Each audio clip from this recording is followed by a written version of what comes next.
The presenting sponsor of Moontower Soccer is FVF Law. To find out what makes FVF a different kind of injury law firm, you can visit fvf.law.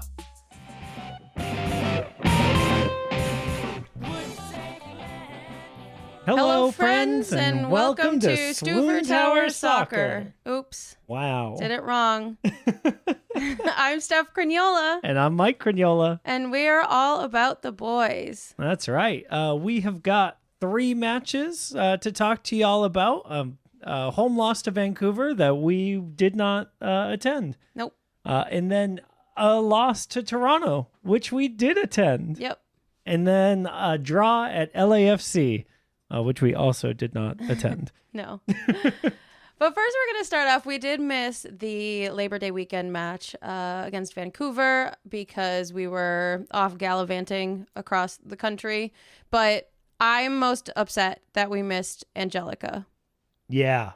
From what I remember of this match, watching in a hotel room very late at Dragon Con, not a lot to feel bad about missing, but my goodness, the face on this dog. She is the sweetest angel. Oh my goodness. She reminds me so much of Hero when I adopted Hero. Same age, same weight, same little white streak on the front of her face, same little cuteness. Yeah. Oh. Adopt this dog and then let us pet her. Yeah. We didn't get to interview her, so you have to let us pet her. It's in the contract. Yep. I will say that the pictures of her at the stadium look like she's just having the best time. Yeah. She's so sweet and so cute. We love her. Yes. Angelica, I'm sorry I missed you. Yeah, me too. We love you, though. Yeah. That's something that I'm really excited about for Saturday. Me too. I miss dogs. Yeah. It will be the Houston match at home against Austin, and we will get a mascot of the match again. And so very excited to return to Q2. Same. All right. We didn't get a lot of fit checks just because we had that one home match in this last cycle. And, I feel like the boys weren't putting in their best. One thing that I think is really interesting about these is at first I thought there was some matching shoe game going on. But then after a decent amount of further investigation, you don't think so. I think it's hard because the photographers are doing a great job making these stylish, but that style obscures the clothes. So less style. Yeah, I think the looks that we got from this week's match that are worth calling out are Johan Valencia clearly put some effort into his outfit. Mm-hmm. It's not your favorite color. It's not. I wouldn't call this khaki. I would call this gray. Okay. This is a gray outfit. And then I love Svatok wearing this like sailor boy 80s preppy villain outfit. I think we would be remiss if we don't talk about Danny going to his first day of work at a big boy job. Yeah. Danny's got real like junior account executive vibes. Yeah. I like it. I think it fits him. He's like really focused on the executive part of that title. Yeah. Amazing. But he works downtown and commutes by train because he's wearing sneakers. Right, exactly. Yeah, you got to be comfortable while also functional. Exactly. So you had mentioned that we might have had some matching shoes in the Vancouver fit checks, but we did have actual matching shoes at LAFC. Oh, really? Yeah. So we got those, match entrances. Mm-hmm. And we had a lot of hot pink shoe action happening. I love that. Yeah, for sure. We had Svatok, Biru, and Bukhari in hot pink shoes. And I'm pretty sure I saw a couple other pairs in the warm-ups, which would have meant subs. And I didn't track that through the match. I think it would be interesting to maybe go back and watch. Not super important, but a lot of hot pink shoes makes me really happy. What color cleats would you wear if you were a pro player? This is a really good question. Thank you. I think it's so fun because it was just our niece's birthday. and she is playing soccer. And we got her favorite color is hot pink, so we got her hot pink cleats. Yeah, now she's matching the boys. Right. And so I think that's so fun. For me, I would probably wear black ones because I am boring. Sure. I have no whimsy. Yeah, I would picture you as being a black shoes player. Yeah. What about you? I would want, so back in like the mid 2010s, there was a very popular style where one shoe would be one color and the other shoe would be a different color. Oh, that tracks. And so a lot of people wore like Dele Alli, for example, used to wear I love Deli. a bright blue shoe and a bright pink shoe. That looked awesome. What you could do is, the shoes that are each 2 colors. Yeah. You could do one shoe that's yellow and blue, and then another shoe that's teal and red. Like a harlequin. like my car. Yeah. Yeah. I could do that. I think I would rather do my club colors, like whatever club I played for, right? So if I played for Austin, I would wear one verde shoe and one black shoe. Yeah, I think that's honestly, like, I am surprised that a lot of shoes aren't more club color focused. Yeah, what's the deal?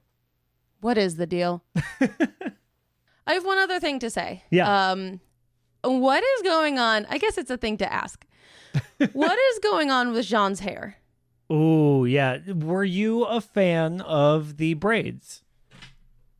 Oh, I didn't see the braids. Oh, yeah. He had a whole braids era where they were like really close to his head, super close braids.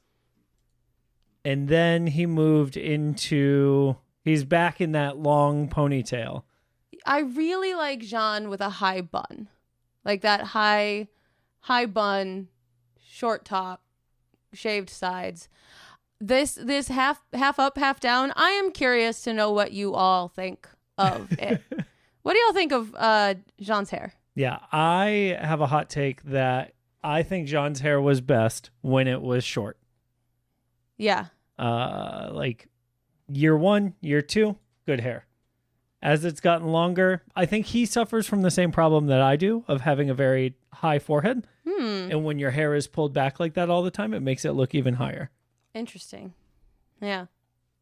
But like even the beginning of last year, like that swoopy haircut look that he had, that regular short haircut, I thought that was a good look for him. Yeah, I agree.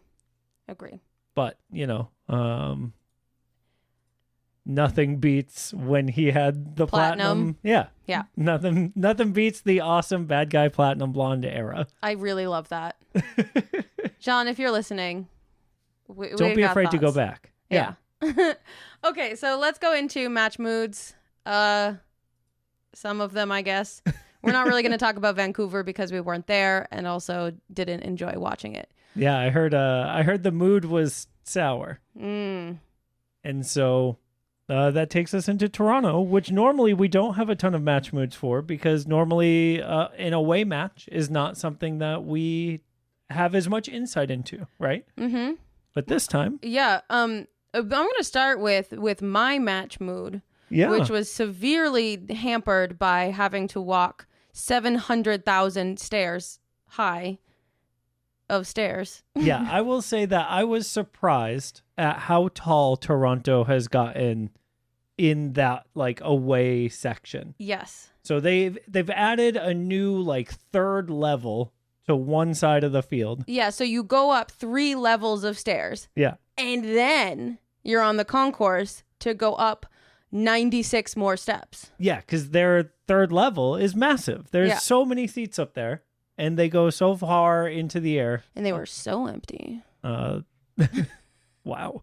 Listen, I'm salty. Yeah, so they had plenty of seats to put us in. That is true.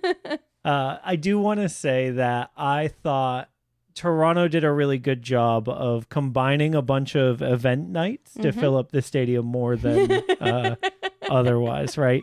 There was a Croatia night event going on. There was a Canada Armed Forces night going on. Like there was a lot. I was so confused with Croatia night. Yeah, direct because I quote. saw so many Luka Modric jerseys. Like, Direct quote from Steph. Did they sign Luka Modric and not tell anyone? it just would have been like there were so many, and it wasn't like there are so many Messi jerseys all around, right? Because it wasn't like that. It was just this like hyper concentration of Modric jerseys, and I was like, "What is happening?" Then we found out it was Croatian night, and that was pretty cool. Yeah, and so they were doing raffles. They celebrated someone who in Toronto was like pivotal to creating soccer like awareness, kind of like our Wolfgang here in Austin, but up there in Toronto and Croatian. Yes.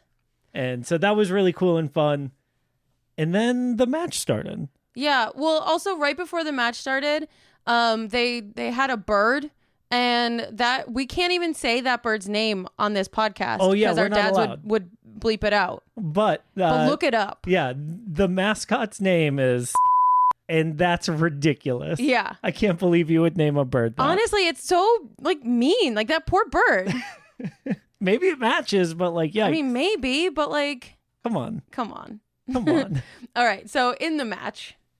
Yeah. So in the match, tempers were a little high right off the bat. Yeah. And we got a lot of yellows for guys who needed to not get yellows in this one. Yeah. Honestly, I don't understand. We've said it a few times this season, but when did Danny become the only adult on the field? Truly special. Like, the only adult getting in the middle of scraps, because we know Brad exists on a different plane than anyone else. But like, Danny is so grown up now, and it's incredible. It's so great. I love watching it. So much pulling older players out of situations where they just need to be quiet and like get back to work. Yep. Amazing. Yeah. And I mean, I will say they came out in the second half swinging hard. It was so exciting because all of those 700,000 almost goals were in at least the end that we were on. So even though we were 7 miles away high, we could still like see that and feel that energy more clearly. Yeah, a lot of missed chances, but it made for a really fun game where like as an away fan and you're down 2-0, the crowd starts to turn on you a little bit. Ooh, yeah. Listen, I taught high school for 13 years, and I have never been taunted by children in the way that I was taunted by children last Saturday night. Yeah, they really had a good time. They were having so much fun. And then they shook everyone's hand after the game. It was so pure and so cute. Yeah. And also so hurtful. Yeah, so many. You don't know how to finish. We were like, yeah, we know. We know. Tell us something we don't know. Like wow. But it was fun. Yes. Because like, let's be real. Toronto's down there at the bottom near us. Mm-hmm. They don't get many opportunities to like celebrate like that. Right. So good for them. Good for them. Good for them. We loved it. Also, I loved our trip to Toronto. I know Toronto is not a trip that we get to do a lot as Austin FC fans, but if we play there again, I highly recommend it as an away destination. Yeah, it was fun.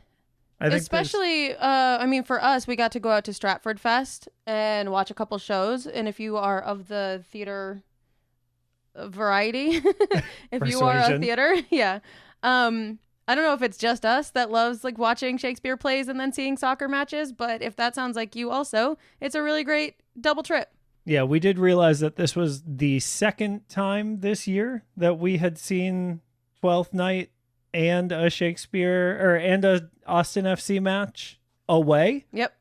And the third time total this year that we had seen 12th Night and an Austin FC match. Yep. So, if you are a theater company and Austin is coming to town, do a different play. Just don't do 12th Night. Yeah, just do a different play. Just don't do it. Mix it up for us. Please. So that was Toronto. Overall, context-free, this would have been a totally acceptable loss.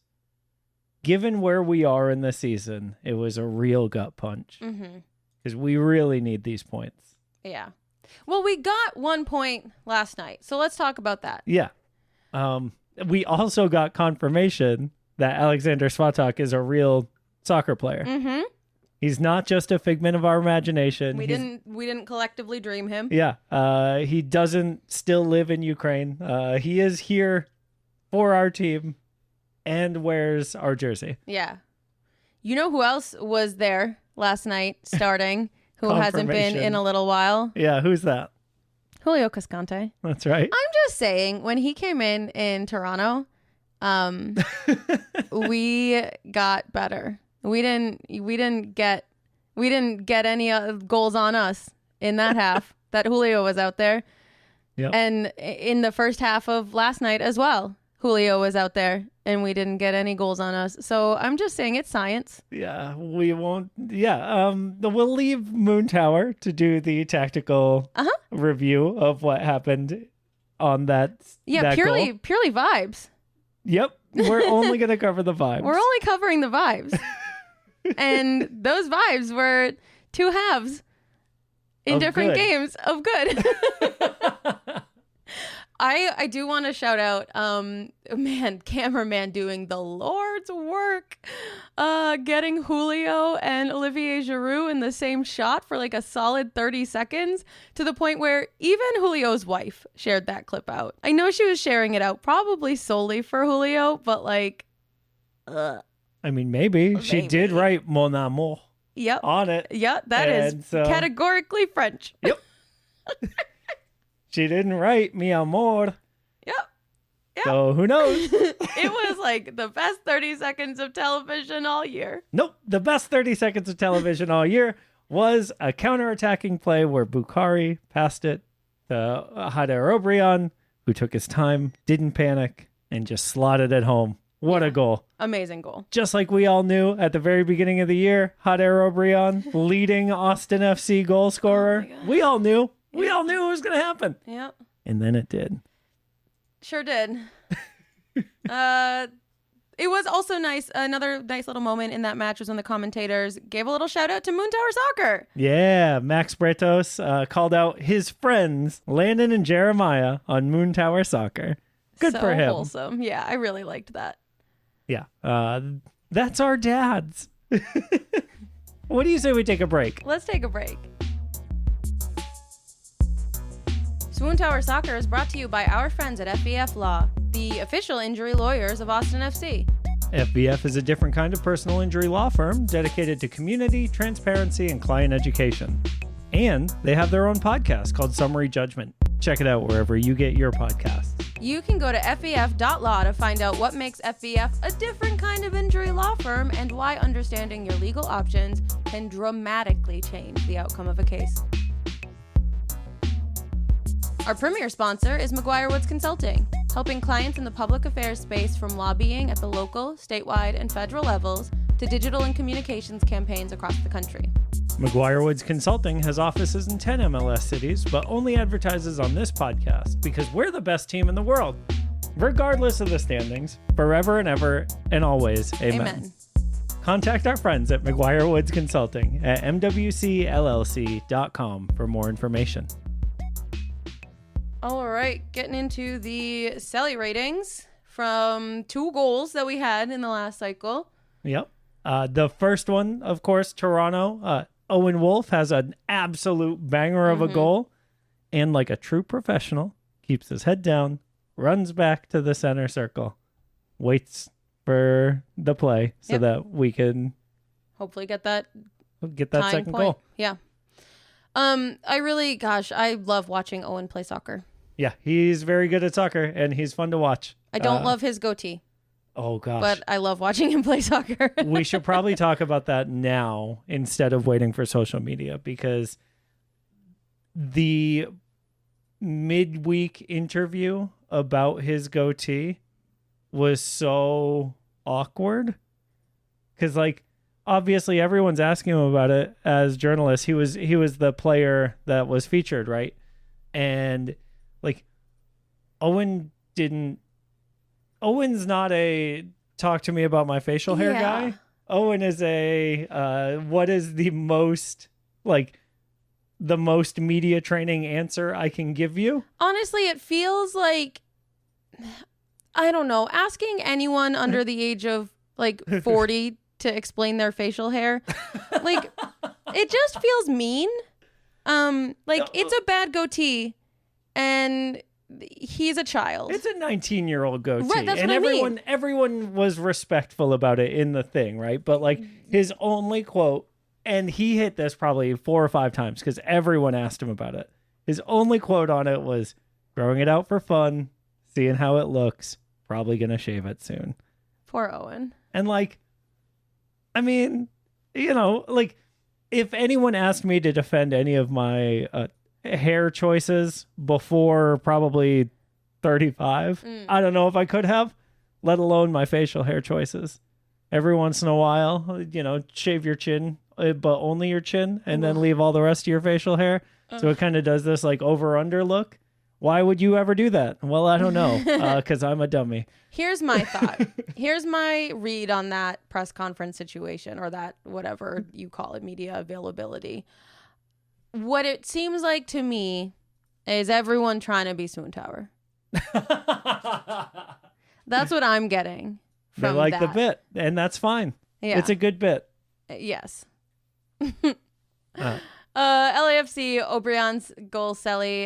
He kind of ran to the corner. I was surprised at how confused he looks. I don't know if he was looking for someone or if he was waiting for the whistle. He did his little point to head, but he was looking around like he was waiting for something else to happen. Oh, I got such a different read off this one. Really? Yeah. So the way I saw it is he scores the goal and runs toward the LAFC support, and he is looking who's gonna say something, and he's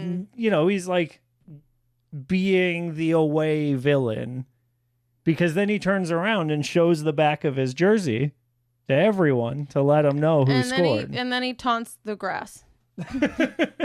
He did the little not the moose ears, but basically the little moose ears was the closest thing, and sticks his tongue out, but he's looking straight down.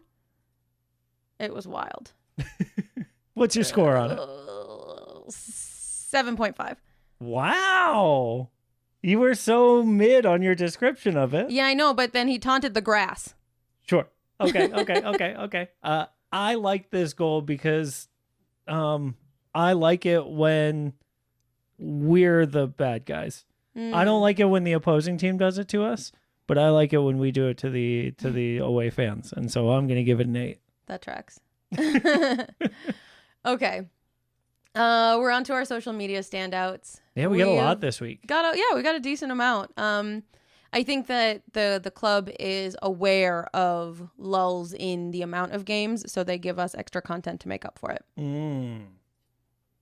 That makes sense. Mm-hmm. So we're starting with this sweet little video. They put a camera on a child. Yeah. Do you think they strapped a GoPro on the kid's chest and just sent him out there? Yes.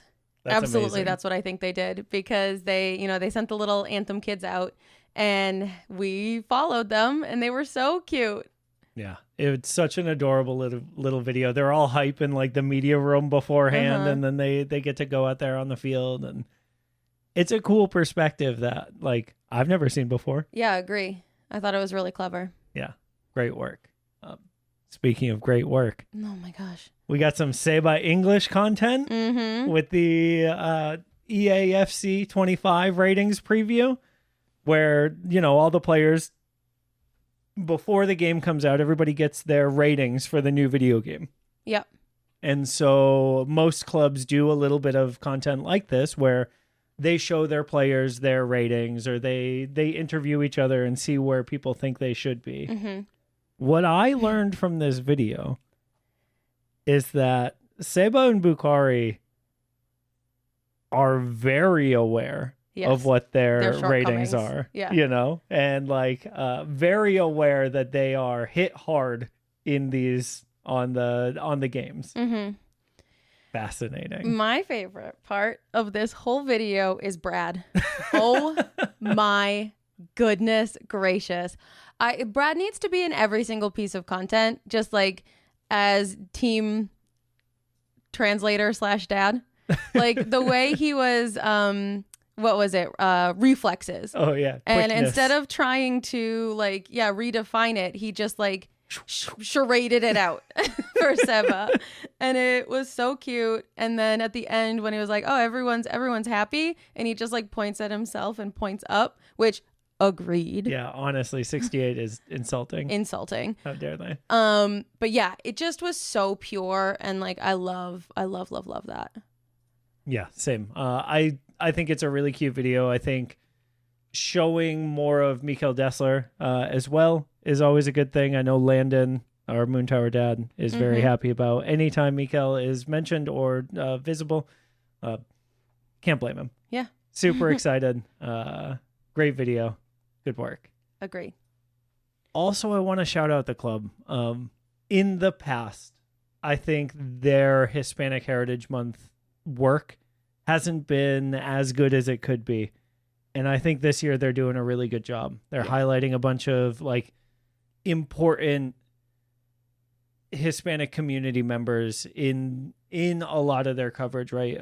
Tying things back to the community. They did a little focus on Alex Vallejo. They did one on John Colunga. Like the club is actively telling these stories in a way that in the past they haven't put as much energy into. Yeah. And I'm really happy to see that this year. Agree. I think it's just super like important. Yeah, and necessary for a club in Texas to do that kind of work, right? Yes. So, good job. Yes. A quick reminder that Austin FC's photo team is still doing a photo night on the 25th at the pitch.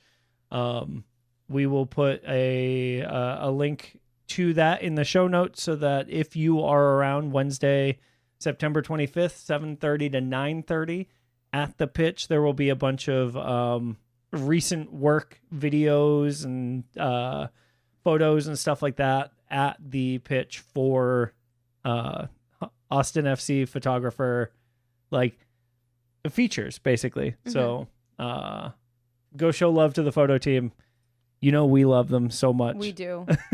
We really do. So yeah, we owe them our whole podcast. Yeah, literally our show couldn't exist without the work that they do. So pretty much. Yeah, so I mean that was a lot of club sponsored content, but we did have some player sponsored content, organic content. Yeah. This is the difference between organic and paid social. Yeah. I thought it was really cute. CJ posting pictures with his family after the LAFC match, getting selfies with his family. Same with Hector Jimenez, had a few people there, and it's so cute to see, especially when these boys have traveled all around and they have gone from club to club to club. Not CJ necessarily because he's so young, but someone like Hector, you have so much travel, and those moments when you get to be around where your family's home base is, I think is really cool, really special. Yeah, I thought that was neat. It did make me nervous that with San Diego FC coming into the league next year, that we've talked about this on the show before, that they're gonna yoink him. Yeah. I don't want him yoinked yet. And my favorite content from these players is them just being great dads, being such good, wholesome dads. And we got a little bit of that this week. Dare's little girl. I wasn't sure if we should put this in the fit checks. She would have won. Stunning. It would have been unfair. Killing them out there. Yeah, the fashion game is strong with this 3-year-old. Honestly, I'm taking notes. Also, fashion superstar, Julio's son in a Spider-Man costume. Yes. Oh my God, so cute. Actually fit in with what we had been doing at Dragon Con. So. Yep. And then, of course, we want to send congratulations to John Gallagher and Peyton for their new baby. Congratulations. Yeah, we should have done a wee. Yeah, new baby alert. New girl alert. And then, you know, like, it's so fascinating watching the reaction to, like, here's a new dad showing up to training and showing up to games, and like his reaction to the post-game stuff. Shout out to Moises from Verde All Day, who asked John how things are going, and after the match John said, as soon as I land, that's when the real match begins. You know, so like John's clearly taken the most out of this experience as he can, and I just really happy about the whole thing. It's so fun and exciting. Yes. So hopefully we get that new dad performance bounce. That new dad smell. Yeah. Yep.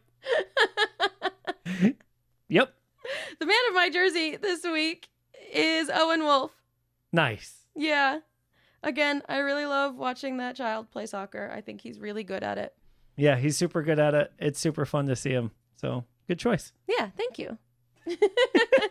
All right, y'all. That has been our show today. We love you. Thank you for listening. We will see y'all at Q2 tomorrow. Yeah. Bye. Bye.